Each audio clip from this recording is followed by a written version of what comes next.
Good evening, everybody. This is Steve with Real Progressives. Tonight, I have a friend of mine, very, very generous, smart man from down under. Dr. Stephen Hale will be joining us, and we'll be talking about austerity and its effects on the global population, UK, US, Australia, and ultimately, we're going to ask you guys to take a deep look inside, to consider what austerity means and what it's done in your own lives, to your own families, to our countries. One of the things that I want to mention before we get into this, as you know, MMT, modern monetary theory, is not a political agenda per se.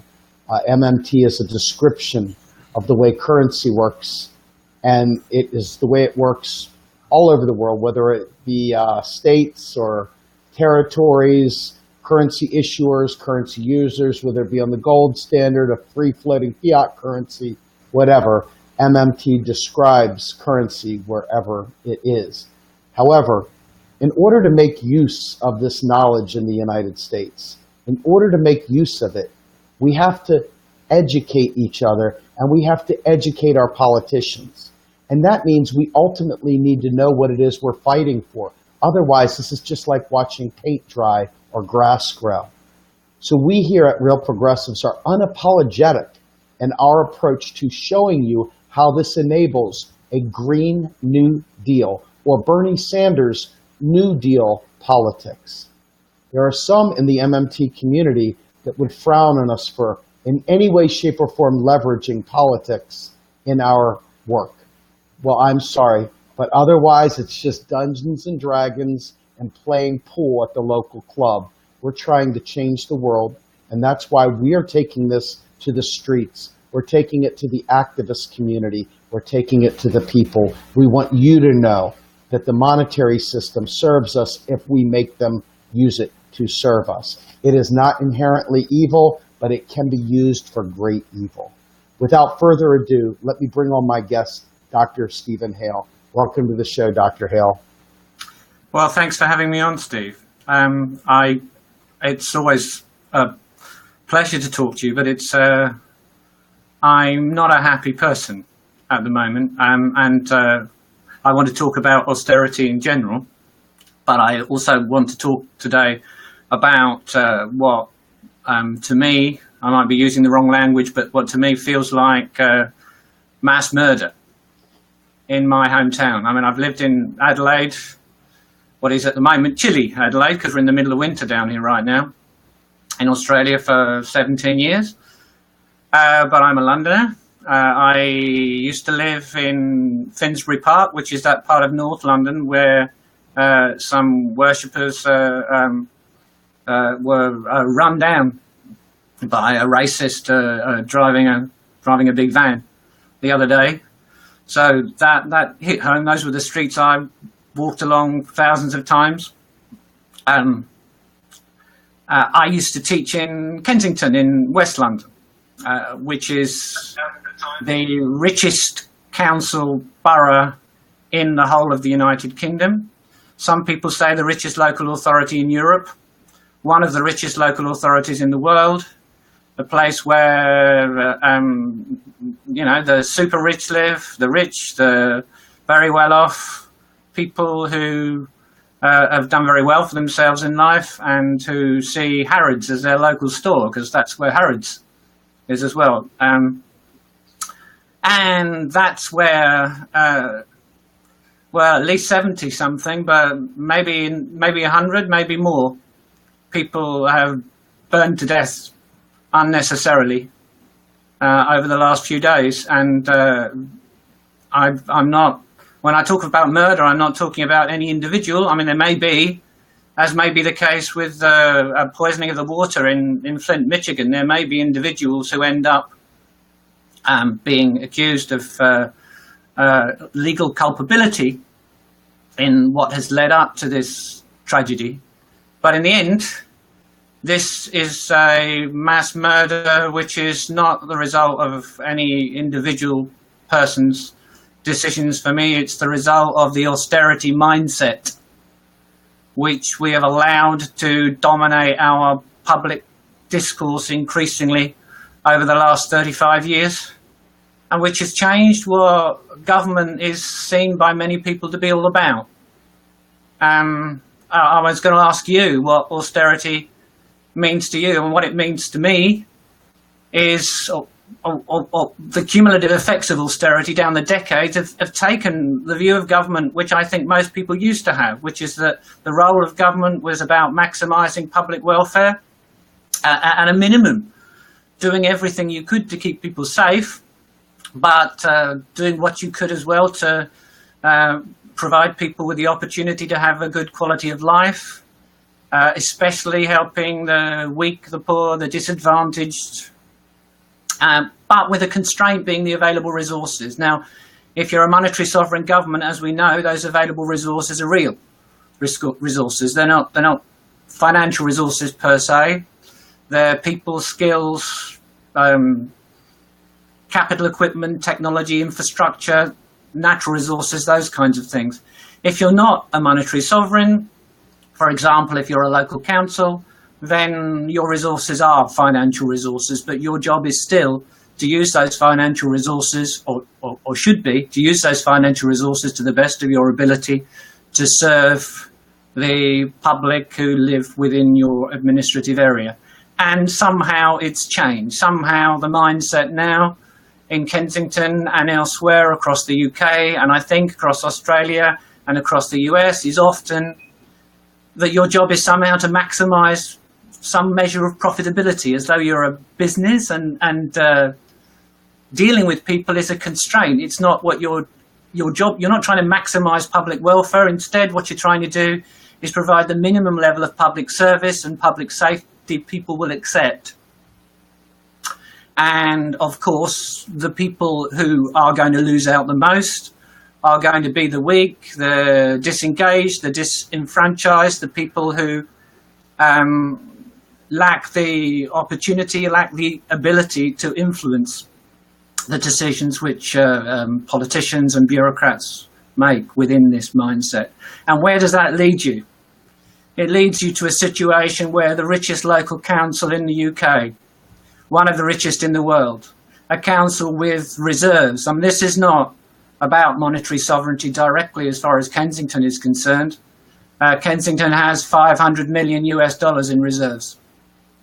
Kensington and Chelsea Council is not short of money.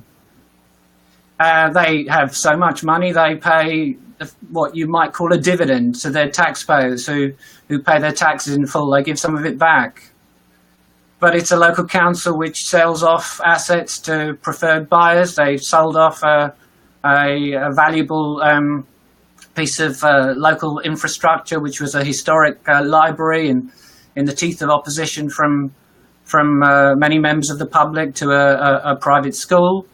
It's a council which sees the rich as their real clients. The poor are seen as an inconvenience, people you'd rather go and live elsewhere in the country. In fact, if you are a poor council tenant in Kensington and Chelsea, they will bribe you to go and live somewhere else, where the rich don't have to look at you, where you're seen as a cost centre, where they renovate on the cheap and clad on the cheap using what may be illegal materials, what in the US would be illegal materials.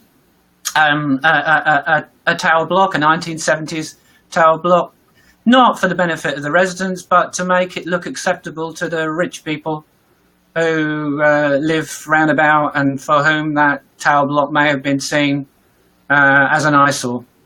They do it in an unsafe way to save pennies. They choose not to fit a sprinkler system, despite the fact that public inquiries in the past have recommended such systems are inserted and properly maintained, despite the fact that I believe there's been no multiple loss of life from a fire starting inside a building which has had a suitably installed and maintained sprinkler system anywhere. They don't fit suitable fire alarms. They defy the tenants who repeatedly over time have complained about the lack of safety in that building and the incompetence of the privatised management organisation which has been used by Kensington Council since the 1990s as a way of keeping the management of public housing at arm's length. They threaten residents with legal action, and the residents themselves couldn't take legal action because the UK government has cut legal aid so that they lack the financial resources to do it, and we end up with a fire which the residents of the building itself were foretelling last year would be the only way that they would get anything significant done about public safety. And what is this the result of? It's the result of, yes, it's the result of the austerity mindset, and it's austerity literally killing. Yes, unnecessary cuts in spending, as we were saying before we started. That's part of the austerity mindset. The notion that a smaller government, a government that does less, is necessarily something to pursue, but not just to pursue it to a particular point, but to continue to pursue smaller and smaller, less and less responsible government. Perhaps because of what you so often say, that the myth that monetary sovereign governments face a purely financial constraint is pushed and pushed and pushed again. But actually it's also about being in a position to cut taxes, and particularly taxes on the rich. In so many ways, of course, austerity can kill. Austerity keeps people in poverty. It leads people into unhealthy lifestyles which shorten people's lives. Unnecessary unemployment and insecurity drives suicides. We've seen suicide rates in recent years rising in countries like Greece, where austerity has been, in a savage way, forced upon people. And even globally, the austerity mindset and the policies which it causes governments to pursue, and the financial fragility which is built up as a result of the private debt that people go into as a consequence of public austerity, has driven social unrest in many countries. It's driven revolutions, conflicts. It has been one of the drivers of continuing and increasing terrorism in recent years. In the UK, in the 1970s, almost half of all people lived in public housing. Both sets of my grandparents lived in public housing. As a child, I lived in public housing. It wasn't something that you needed to be poor, the poorest of the poor, or an immigrant who was a refugee, or somebody from a disadvantaged minority group to live in. In 1980, almost you might say round about then, the beginning of this austerity culture. The newly elected Thatcher government in the UK introduced the right to buy, which was basically a policy to force local authorities to sell off their housing stock on the cheap at discounted rates to establish tenants. And of course that was very popular. Members of my family took it up. You want to make yourself popular with some council tenants, then give them the right to buy their homes on the cheap. But at the same time, they banned local councils from using the money that was raised from selling public housing to reinvest in new public housing. So they shrank the public housing stock over time. And these people that bought this public housing, eventually it was sold to people who became private landlords. So basically it shifted people who were living in rented accommodation from secure and cheap and what should be well-maintained public housing into the private system, and the rights that private tenants had over time were eroded as well. At the same time down the years, and this has become particularly vicious in the last few years in the UK, there were severe cuts in transfers from the monetary sovereign central government to local authorities, justified as what was called a way of dealing with vertical imbalance. Vertical imbalance was the idea that the money came predominantly from the central government, but it was local authorities that were deciding how to spend that money. And what the right argued, and what many on the so-called left went along with, was that this caused local authority to somehow be wasteful in terms of their spending, because they weren't having to raise taxes locally in order to match the spending that they were doing. So the British government between 2016 and 2020 is planning on reducing these transfers from the centre to local authorities by as much as 50% again. Local authorities are supposed to now depend more on local revenue streams.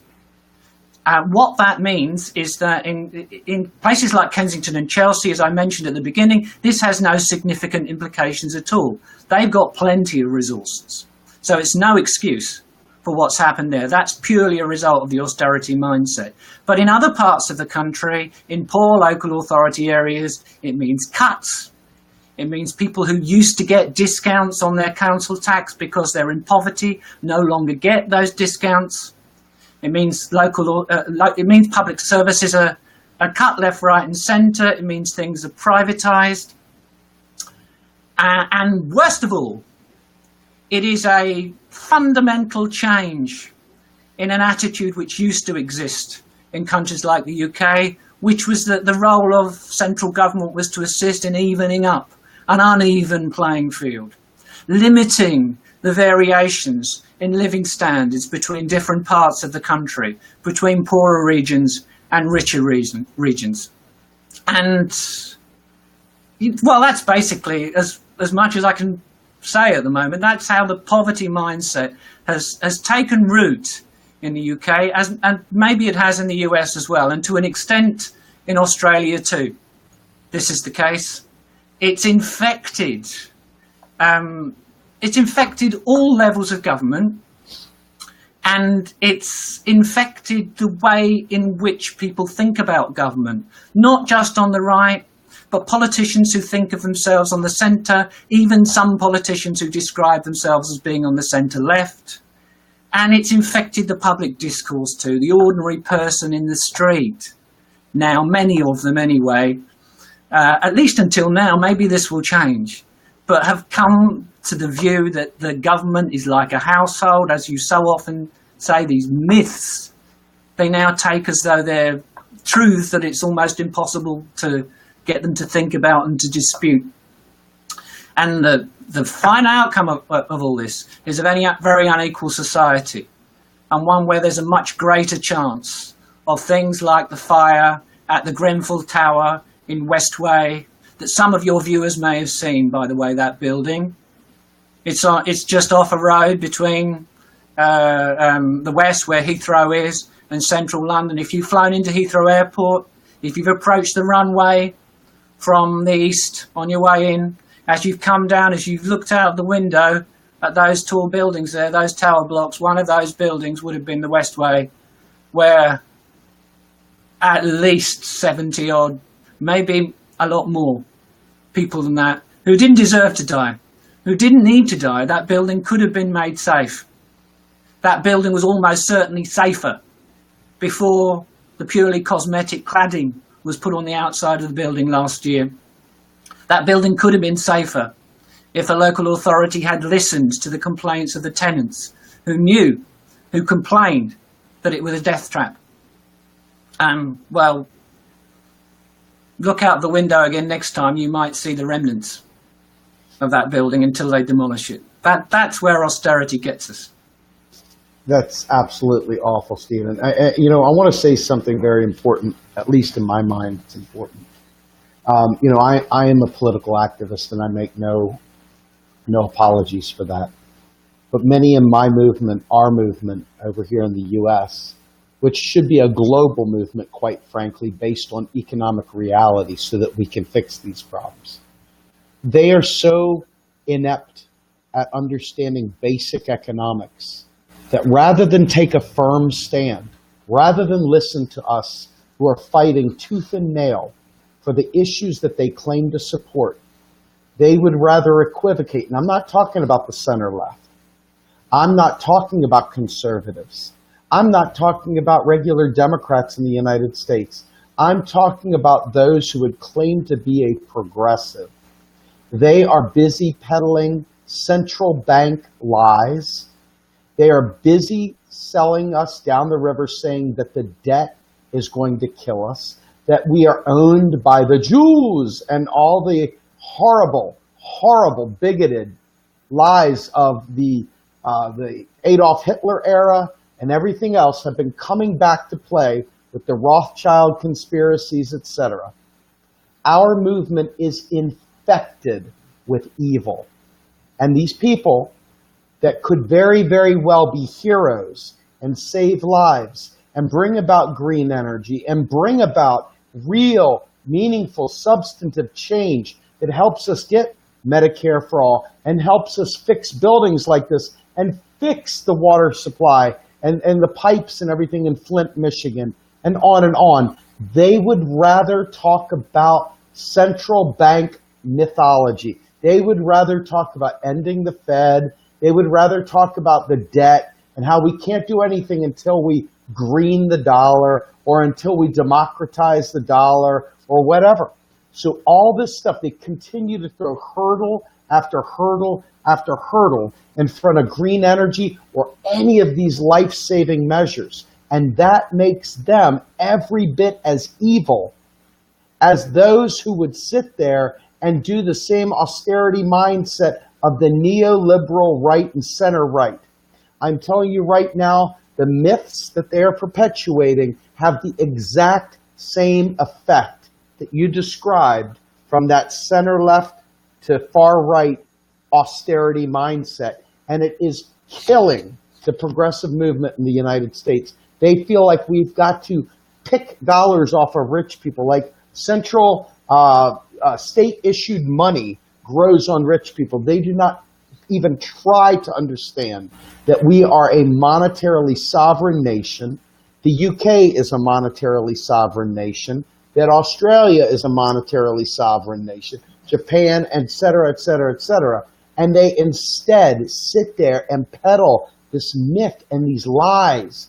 And it doesn't matter if you tell them. Then they say, oh, he's triggering me. He's a bully. He's this, he's that. The reality is, how many people died at Grenfell Tower because of austerity? How many people are dying or sick in Michigan right now being poisoned by water? Because people are very right on the issue. The water pipes are horrible. We got to fix them. But they don't accept the truth that our financial situation is a disgusting display of austerity by our federal government. And therefore, they never make any progress. They march in place. They're angry. They're righteous. Yeah, we're identity politics and a fist in the air and braids and let's go to the fire and sing Kumbaya. But they will ignore economics and let people die. And I find it to be a shameful, shameful aspect of our movement. It scares me, Stephen. I don't know what to do. It's a complicated. That's a complicated mix of, and there is some very dark evil in part of that. When people start to talk about central banks being controlled by a cabal of Jewish bankers, that's just pure racism, ignorance, racism, and I'm happy to say, if there's anybody watching this at the moment who believes that, you've been misled by ignorant racists. There's not an ounce of truth in that. And anybody that ever says anything like that to me or my Facebook page, I just immediately block them. It's the end of the conversation. I have nothing more to say to them. Other people have been, sometimes they've been misled by people like that. There is always the problem of anchoring. You can listen to an extremist, whoever that extremist is, however ignorant and mistaken they are, and it's just a natural human characteristic. It's part of our psychology that we tend to move our opinions a little bit in the direction of that extremist that we've been listening to. And I understand that, and I don't condemn people for that, but I do tell people, if you hear anyone ever saying anything along those lines about central banks are in most cases owned and controlled by governments and government legislation, even where it's complicated, as in the US, then you should listen to brilliant people like Rowan Gray, who've been on this show and explain how the Federal Reserve works. The Fed, if it's not legally owned by the US government, it's effectively owned and controlled by the US government. All that other stuff is nonsense.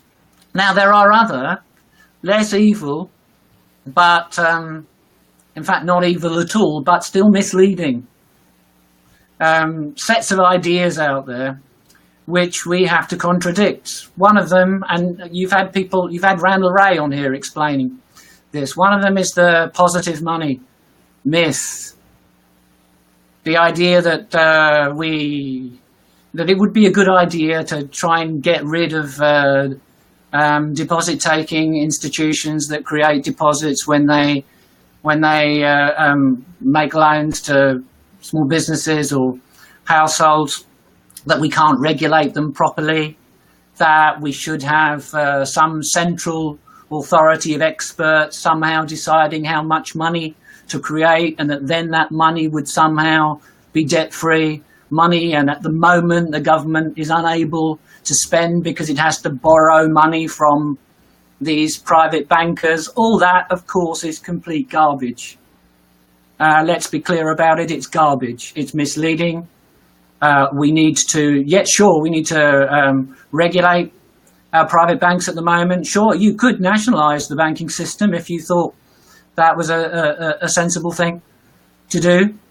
Sure, you can have narrow banks, but you do not need to completely abolish the US or Australian or British financial system and remake it from scratch. And it would be chaotic. It wouldn't work if you did that anyway. The system we have at the moment is quite consistent with a monetary sovereign government using its sovereign power in pursuit of the public interest. Another one that I want to mention, the idea that a job guarantee would somehow be exploitative, and that we should have, without a job guarantee, a standalone, universal, unconditional basic income, and that basic income could be set at a level which would alleviate or eliminate poverty, is also, I'm afraid, a nonsense. Any universal basic income in an economy like the US would either be so low as to just basically subsidize low-wage employers and be an excuse for tolerating involuntary unemployment and an unacceptable level of poverty, or it would be inflationary, in which case it wouldn't meet its objectives anyway. We're not going to go through the job guarantee idea now. You've discussed that with many people on this show before, including Pavlina Cherneva, but there are so many ways in which a voluntary, well-designed job guarantee is far superior to a standalone universal basic income. That's not to say that a basic income cannot be provided to people who refuse to participate in a job guarantee scheme when they have the opportunity to do so. That's another issue. But a universal basic income versus a job guarantee, the job guarantee obviously wins. Now, the problem with these ideas, universal basic income, positive money, whatever you want to call it, or those pernicious ideas we mentioned before, is they take people who would otherwise have used their energies to push for genuinely progressive change based on a modern monetary theory frame, and they divert them in all sorts of directions where they're going to lose anyway, where what they're pushing for doesn't make any sense. And it reduces then the impetus, the push we have behind a set of ideas which can genuinely end relative and absolute poverty in countries like the US. There's no reason to have any poor people in the US. No reason at all. No reason to have any poor people in countries like the UK and Australia. And once we've got progressive policies that work in some of these high-income countries, then it's more difficult in many cases, but we can roll them out across the world. I wrote on my Facebook page the other day when I was feeling really full of emotion about things that have been happening, that we need to change the world over the next 40 or 50 years. We need to be another, if you like, Mont Pelerin society. You know the story of those guys from the far right in the late 40s who got together and started to plan a neoliberal revolution to turn back the Keynesian tide, to remake an unequal world, a pre-1929 world, which they have royally managed to do. In the end, we have to push it all back. It's such a hard task to do around the world that it may take longer than you or I are going to be alive, in which case we're doing it for your children and your grandchildren, but we have to do it. And that means we have to take on not only the austerity mindset, not only neoliberalism, but we also have to take on the well-meaning but fundamentally flawed and mistaken notions which are sometimes put forward by people who are basically, as far as values are concerned, on the same side as you and I. I find what you're saying to be very, very good and decent. And it is definitely a olive branch to those who are of similar heartfelt desires, but very wrong-minded in terms of understanding the financial system. We have friends of ours that talk about how they're putting wars on the government credit card. And we have other people that are sitting there saying all kinds of stuff about how we just got to end the money system, really because they don't understand it. But at the end of the day, no matter what we do, there's going to be some flavor of a money system. I don't care if it's straws. I don't care what it is. There's going to be merits. I don't know what it is. It's always going to be something. And to believe that there won't be, maybe in some there's never been an economy, what you could describe as an economy, without a monetary system. Absolutely. Not once, not anywhere, nowhere in the world, at no stage in human history. No. It's not even happened once. And so here's my problem, right? The well-meaning amongst us, they say the road to hell is paved with good intentions. And there's good reason for that saying. And I'm telling you right now, I'm far less charitable. I am far less charitable, and maybe that's my downfall, because I don't want to wait 40 or 50 years for people to get their head out of their rump and do the right thing and save lives. Every one of the people that fight back, push back, ignore what we're saying, I look at them, and in my head, Stephen, I'm sorry, but I literally look at them as a murderer. I can't look at them in any other way because it's that serious, and I don't want to wait till I'm dead. I agree entirely. I'm with you. Enraged that I know you're with me. This is. Yes. I'm telling you, I'm trying to take the heat off you because I'm about to throw some haymakers. I am so disgusted with the leaders of the Green Party. Not all the people, but many in the Green Party. I'm disgusted with many of the alternative parties that I support because they push the nonsense, or they act equivocal, or they ignore this. They're willing to let people die because they don't want to seem like they don't know something. They're afraid to admit they're ignorant. So they would rather just act like, I'm okay, you're okay. Well, some people like to think of end effects. Some people like to do this. Some people like to do that. And I'm telling you straightforward, I'm here to save lives. I'm not here to equivocate. And equivocators equal murderers to me. Because we're telling you this, I come out here day in, day out, every single night talking about this. And there's a reason. It's not because I don't have any other things to talk about. I'd love to talk about ending the drug war. I would love to talk about a host of other things. I'd love to talk about policy prescriptions without having to talk about this. But yet another Grenfell Tower will happen. Another Puerto Rico will happen. Another Greece will happen. Another friggin' Flint, Michigan will happen. Another Buffalo will happen. Another Harrisburg, Pennsylvania will happen. And these people will still be sitting there equivocating. Well, somebody told me that this silly book over here that the LOL libertarians like to read this thing right here tells me that there's all these really evil things going on and we've got to end the fetish. And it's like, I just don't have any patience for it anymore, Dr. Hale. I want to save lives today. I'm so ashamed of the people that ignore this message. I am literally ashamed of them. I'm angry at them. I feel betrayed by them. Their ignorance, their willful ignorance, because I'm here every night. It's not even me. It's people like yourself, Warren Mosler, friggin' Pavlina Cherneva, L. Randall Ray, Ellis Winningham, Joe Firestone. You don't have to like me. I could care less. We don't ever have to have another, not you and I, hopefully, but we don't have to talk. I'm here to save lives. And these people are too cowardly to say, oh my God, so this is how a Green New Deal happens. So this is how we save the poor from poverty. This is how we feed people. This is how we get rid of the lies that the GOP throws out there, making us have to cut things. This is because ultimately people are dying. Stephen, I've told you about this, I think the last time. I had grass 6 feet high in my yard. I had a BMW 330i sitting in the driveway with no reverse. I owed $10,000 on it. It wasn't worth a pot to piss in.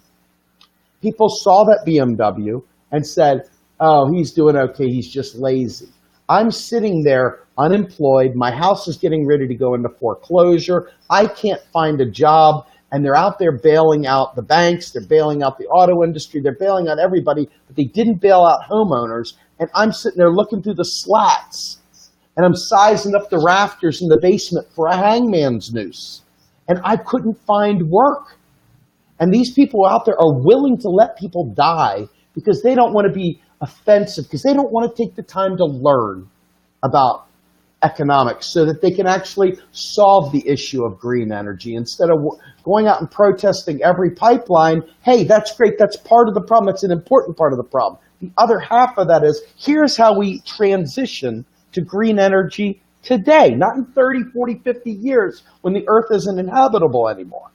Anyway, I just wanted to say that because that to me is our axe to bear in the United States, our cross to bear, is that we've got progressives that are unwilling to do what it takes to actually make the changes necessary. They want to make Marx come back to life. They want to bring back Eugene V. Debs. They want to do all these things, but they don't understand what a modern money economy does and what it can allow us to do, and the suffering is optional.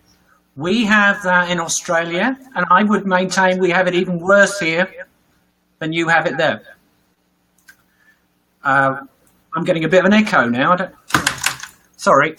You're okay. You're not coming through. My earpiece had come out. Because I'm still getting an echo. I wonder why that is. Well, it's imperceptible over here. Okay. Because we did not have a major recession here after the global financial crisis, partly because at the time, temporarily, our government did some sensible things. So we had a fiscal stimulus, which was enough to prevent what began to be a downturn turning into a prolonged recession. And to a limited extent, we also benefited from a stimulus in China too, which helped to keep minerals prices higher than they otherwise would have been. But it was mainly down to the actions of the Labour government here at the time. Because we didn't have a major recession, we haven't had a Bernie Sanders.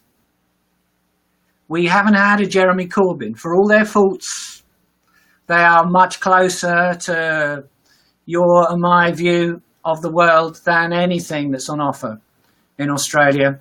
So anything you could say about the Greens in the US, I can double down on as far as the Australian Greens are concerned. There's no job guarantee as part of the Australian Greens policy platform here. The Australian Greens talk about going mainstream. They talk about the need to have a sustainable fiscal policy, by which they mean balancing the budget on average over time. I put forward an MMT-inspired alternative economic principle as the they've got something called Economic Principle 9, which is at the heart of their economic policy in Australia. The Greens, I put forward an alternative, which the South Australian Greens were quite keen on, but the National Greens would have nothing to do with. The National Greens in Australia use policy advisors who are from within the mainstream. So they're nice guys, but they're not going to get anywhere. And actually, if they did get into power in Australia, they disappoint the same way the Australian Labor Party always has, or has for the last 30 years, because basically they're working within the neoclassical, neoliberal mainstream in many ways. This may change in the future. There's some debate and controversy now in the New South Wales Greens in Australia, but we still lack a national political party which is genuinely progressive and isn't a micro party and uses a modern money or functional finance frame. In Australia, there's nobody guaranteeing full employment. In Australia, there's nobody guaranteeing a transition to green energy which is quick enough, not even the Australian Greens. So I agree with you, and I say this kind of thing all the time. I might not I might not use Ellis's language, but I agree with Ellis on virtually everything. Do you know what? I do want to tax the rich more. The US economy was much more successful way back in the 50s and the 60s when you had much higher marginal tax rates on the rich.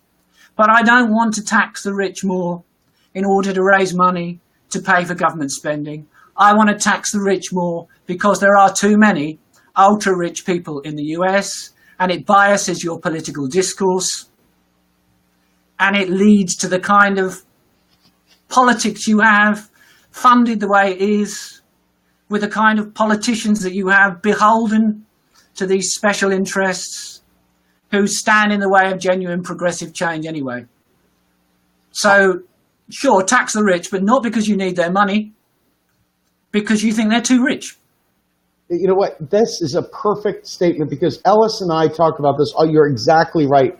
We say point blank, solve the misery first. Solve the misery first.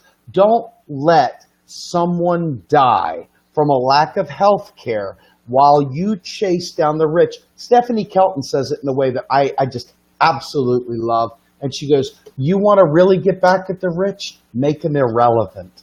Make them irrelevant. Because so much of what got the rich to be rich was Milton Friedman pushing us all to private debt, as you said earlier. And the interest on that private debt naturally goes to the wealthy. If you start spending once again on the public purpose, the need to spend in private debt goes way down, and therefore the GDP redistribution to the top goes way, way down too. And then as you heal the wounded, as you heal the land, then you sock the shit out of the rich. Excuse my French. You just nail them, because that is at the time where that priority is now hit. Because right now, as it stands, the sad truth is many are dying today. Like while we're doing this live stream, I have no idea how many people just died from austerity, but there is many, many, many around the world that have died from austerity during this live stream alone. And we don't have a progressive movement in this country that cares enough about economics. They care more about grouping together, getting together, let's unite. And then I say, well, unite, but unite around what? What are you uniting around? Seriously, if you don't understand economics, you're just transplanting the neoliberal bullshit that was already in place because you haven't changed anything. You're just putting different people in charge, and the same stinking thinking that goes on with the liberal baloney mindset of, well, we got a tax to spend, kicks in. They do not understand sectoral balances. They do not understand a current accounts deficit. They don't understand anything when it comes to where the money comes, where it goes, leakages, savings, trade deficit. They don't understand any of this, and they don't want to. They just want to blow it up, and they want to round around. And Ellis did it perfectly. He's like, there's all these orphan tribes that in the U.S. they claim to make the left, and it is not the left. It's this group shooting this way, this group shooting that way. identity politics, all kinds of nonsense. And sadly, many in our alternative media and our regular media that are sensationalists, that don't really say anything meaningful to actually getting us to a better world, to a better life, they will get more views, they will get more support, and all they're doing is sitting there fanning the flames of conspiracies and saying things that everybody knows are wrong. They're like, yeah, they don't want to hear the solution. They only want to hear what's wrong. And that's the dead end, Stephen. To me, that's a dead end. We offer hope. You've made me think. You've reminded me of two things there. What you said is so true. For example, those, I'm not going to name names, but I was asked by somebody I know within the media to take a look at an article which had been submitted to them for publication by somebody well known on the left. And having read it and being asked, well, how should it be edited? If they made any mistakes before we could publish it? The only thing I could say, for the reasons you were just mentioning, is the only way to edit this is just to delete the whole lot. It's all complete nonsense. But what annoys me even more than that, and this happens with politicians, including senior ones, but it also happens sometimes with activists too, is when people who you've explained these things to, who you know for sure understand, they do understand sectoral balances. They understand modern money theory. They understand that a monetary sovereign government faces real and ecological constraints, but no purely financial ones. And yet, you hear them on the radio, you see them on TV, you see them in the press. They talk or they write as though they don't. And I'm never sure whether it's because they understood yesterday, you spoke to them yesterday, they understood everything yesterday, and today they've forgotten again, they've slipped back into the old way of thinking, or whether they're deliberately telling lies. Because that's what it is. They're deliberately, for political purposes, because they think that, they might witter on about the Overton window or something, but they think they're going to get more votes if they don't tell the truth. I disagree. And anyway, if you have to tell lies to get elected, don't bother. I absolutely. Stephen, one of the things that, I was very upset the other day. I was talking to some of the people on my team, and I was like, truth doesn't sell as well as, fantastical conspiracies. And they said, Steve, that's why we follow you. That's why we want to work with you at Real Progressives. And I was like, but it's so frustrating to go out there day in, day out, trying to get people to understand this very important thing. But they would rather sit there and watch people that are pointing out all the problems. It's like, hey, time out.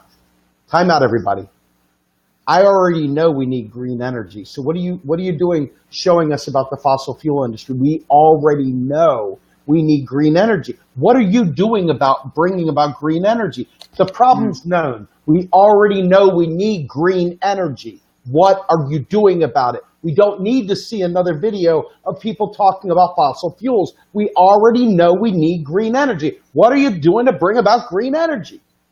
And that frustration I feel of the inaction, the absolute, it's worthless. It is the very definition of do nothing. They feel like they're doing something, fist in the air, but they are doing nothing. The key here is to absolutely fully fund not only the exploration and the research, but the actual development, the retrofitting, and absolutely distribution of green energy. And that right there is what we should be funding just totally blowing jobs up in the United States, but it would also save our planet. And so when people sit there and say, well, we're going to go ahead and look at this pipeline, or we're going to go look at that pipeline, it is very important. We want to draw attention to it. We want to stop it. We want to block it. But there's a second part to that. It's like, how do we pay for the alternative? We have the answers. They're not interested. Why not? I don't know. And it is infuriating to me. Infuriating. And of course, if the US felt under threat from China or somebody, and there was the possibility of developing some new mega weapon which would protect the country from that threat, suddenly everybody would understand MMT. Nobody would talk about because they just go ahead and create on it. I'm 100% with you. In Australia, this country sits on a huge mountain of dirty coal. The politicians tell us we're going to depend on coal into the indefinite future.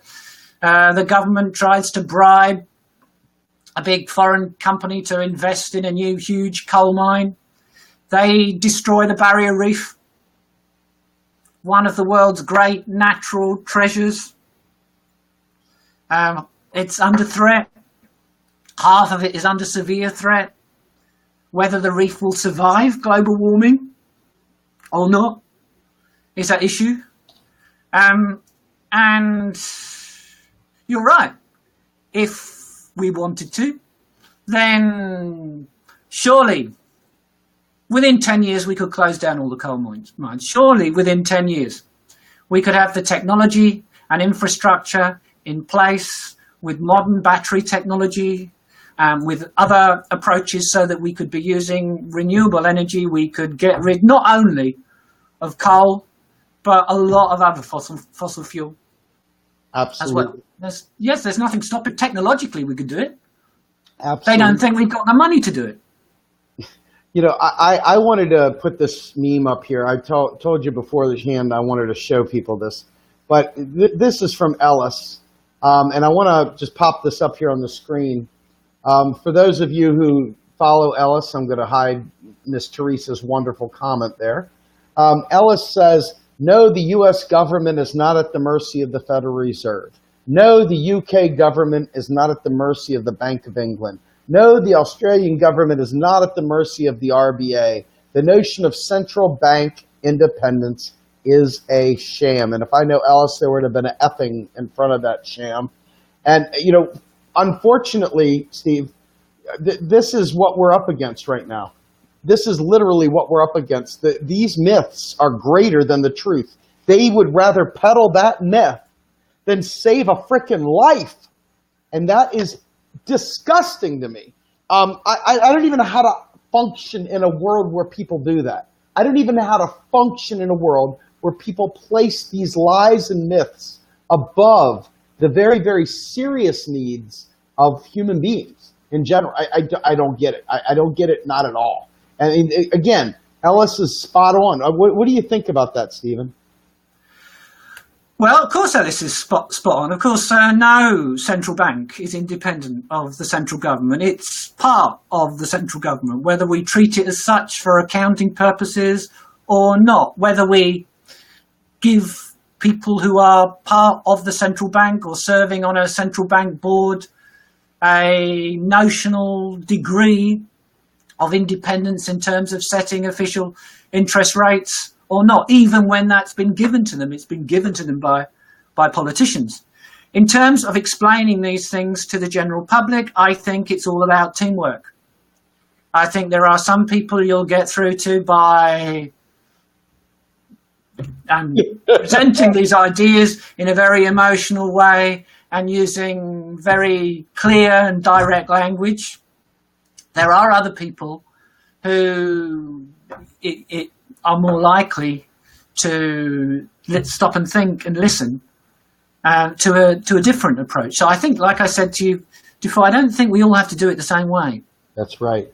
I think that we're all members of a team. And for example, Jeremy Corbyn, I don't know whether anyone's spoken to him about MMT. I know that people have spoken to the person who would be his finance minister, John McDonnell, about MMT, but he doesn't talk like someone who understands MMT.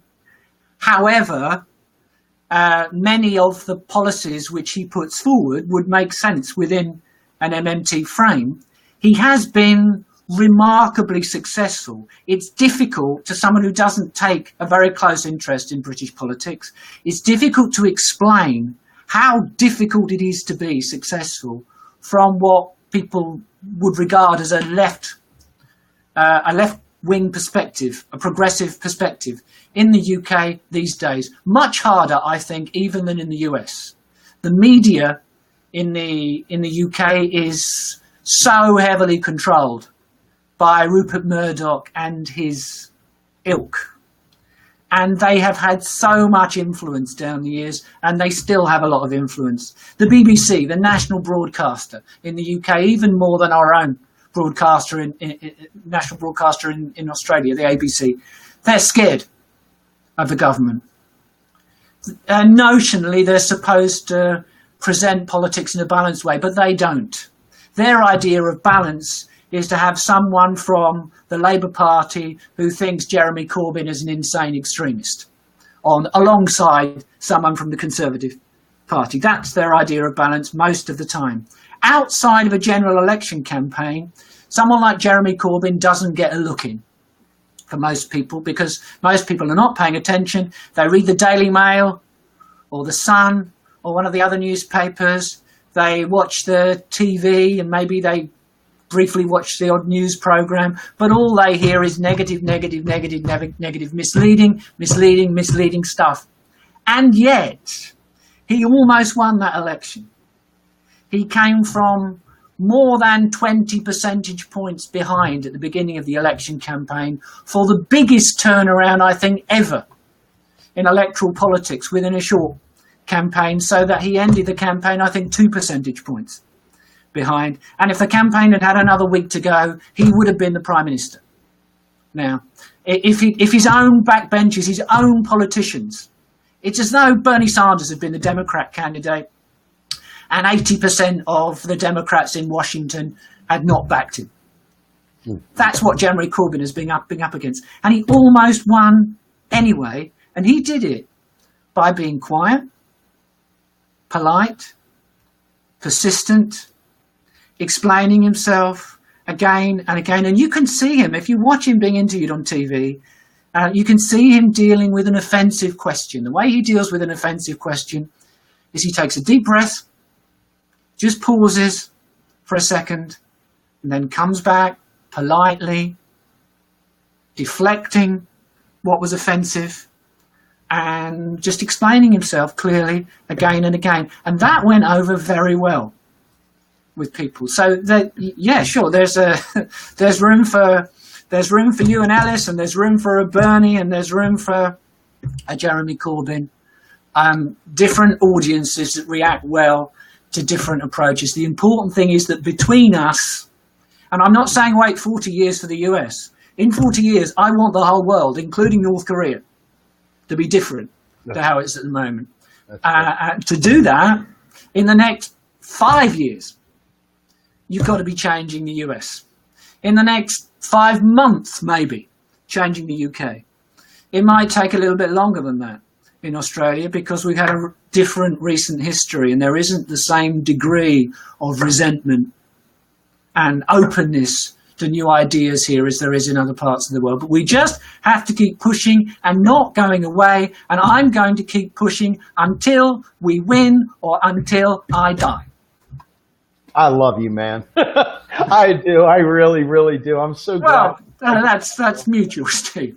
Well, it's just, this is music to my, I have 9 children, and my story is long and sordid in terms of the destitution I felt, the rising, the falling, the rising, the falling, and I never quite understood how it was possible that a guy with, I'm saying this for a reason, a guy with 2 master's degrees and certifications and a long employment history could be so in trouble, could have so much I don't even have a credit card, but life is just the way it is, and it really, really took the world away from me. It knocked all the myths and legends out of my mind because I was literally living the destitution. And so my rage is looking at my children. I'm like a father bear protecting his cubs from a friggin' venomous snake that's ready to kill them. And that's the way my mindset is set right now. I am set on ready, fire, aim, because I've already got the aim down that we know what we need to do. But the concern is that there are obstinate people. This is not going to come from the government down. We had one guy that used to be here that would sit there and say, well, if it's true, then how come the government's not saying it? And it's like you end up losing your mind after a while, the appeals to authority that keep people dying. And I hope to goodness that you can keep helping me stay grounded with your gentle, calm approach so that I can maybe take a page out of Corbyn's book, maybe take a breath, and explain that the Federal Reserve is a... You don't have to, Steve. You're not standing for election. Well, I might someday, you know what I mean? The point I'm making is that then you'd have to. At some point in time, I want to be able to speak to all people. And I'm going to be speaking in front of the Green Party at their national convention at a workshop July 13th. I think it's July 13th in Newark, New Jersey. And as of now, I plan, we put Rohan out there at the Democracy convention with the Modern Money Network. We're helping get that going in Minneapolis in the beginning of August. And, you know, we're in the process of trying to get in front of people wherever we can, use whatever experts we can to make sure as many people hear us. But I'm so frustrated, Stephen. We have to save lives, and these people are obstinate and unwilling to do anything to help a soul. They want to stay locked in the myths and legends, and they are fiercely protective of the lie they keep. I don't know what to do with it. We'll keep fighting, that's for sure. Anyway, with that, folks, let me say thank you to Mr. Hale. Dr. Hale, you've been a wonderful guest as always. You all please share this video around, let others hear this. It's very important that people hear the message because they are not going to hear it on the mainstream media, and they're not going to hear it, sadly, from any of the alternative media out there. They are going to peddle the same lies that Alex Jones peddles. So and let's spare a thought. Let's spare a thought at the end for the people who died in that fire in Kensington, in the Grenfell Tower, and for their family and their friends, some of whom actually saw their friends dying. You could see people in the building. None of those people needed to die. With the technology that we have now, we can make buildings like that one safe so that events such as we've just seen need never happen. They should never happen. They are. I'm not blaming any individual. Let's blame austerity. That was mass murder. So yes, austerity does kill people. Amen. Amen. Thank you, Dr. Hale. I appreciate it very much. I look forward to having you back on as soon as possible. And you have another gentleman that I'm going to talk to you about offline that you said is a MMTer that is an environmentalist, and I can't wait to get in touch with him. Absolutely. Yes. Awesome. All right. Okay. Without further ado, folks, thank you very much. Thank you, Steve. Have a great night, everyone. Goodbye.